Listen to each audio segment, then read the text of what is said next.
यूनानी coast guard ने जुल्म ढा दिया, कश्ती को डबोया। बीबीसी की रिपोर्ट ने जुल्म, बेहिसी और इंसानियत से घिरी सफाकियत की दास्तान बयान कर दी। 7 घंटे तक कश्ती एक मकाम पर खड़ी रही, जहाज गुजरते रहे। कोस्ट गार्ड के हुक्काम भी दूर से सब कुछ देखते रहे।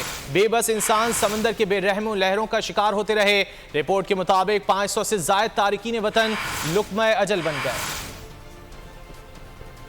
तारिकीन वतन की कश्ती डूबी नहीं, डुबोई गई है। यूनानी कोस्ट गार्ड ने जुल्म की इंतहा कर दी। बीबीसी की होशरबा रिपोर्ट ने सानहे में यूनानी कोस्ट गार्ड के घिनौने किरदार को बेनकाब कर दिया। जिंदा बच जाने वाले पाकिस्तानियों ने बीबीसी को बताया कि कश्ती कई घंटों से एक ही मुकाम पर खड़ी रही। कोस्ट गार्ड ने रस्सा डालकर तेजी से खींचने की कोशिश की, जिस पर कश्ती उलट गई। मुसाफिरों को कोस्ट गार्ड के हुकाम डूबता देखते रहे, कोई मदद। बीबीसी रिपोर्ट के मुताबिक यूनानी हुकाम के दावों को भी मुस्तरद कर दिया। कश्ती 7 घंटे तक एक ही मुकाम पर खड़ी रही। मैरीटाइम एनालिटिक्स के ट्रैकिंग डाटा के एनिमेशन के अदादो शुमार ने यूनानी दावों को मशकूक बना दिया। यूनानी कोस्ट गार्ड ने दावा किया कि कश्ती रवा दमा थी। इटली और यूनान से गिरफ्तार मुबैना इंसानी स्मगलरों ने इल्जामात को मुस्तरद कर दिया।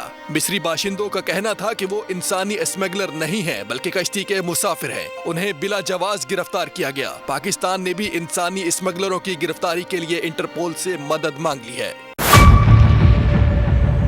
मेयर कराची के इंतखाब की जंग, बोल ने फिर छोड़ दिया सबको पीछे। इस वक्त मुर्तजा वहाब मुंतखब हो गए हैं मेयर कराची।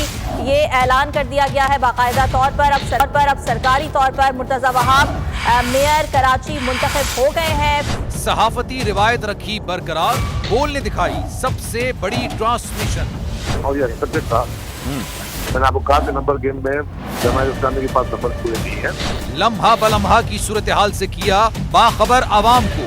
रेंजर्स के एहलकार और पुलिस के एहलकार हैं, वहाँ अलर्ट है और वो इस बात की कोशिश कर रहे हैं कि अब कोई नाखुशगवार वाक़या जो है वो रूनुमा ना हो सके, क्योंकि बोल ने सबसे पहले।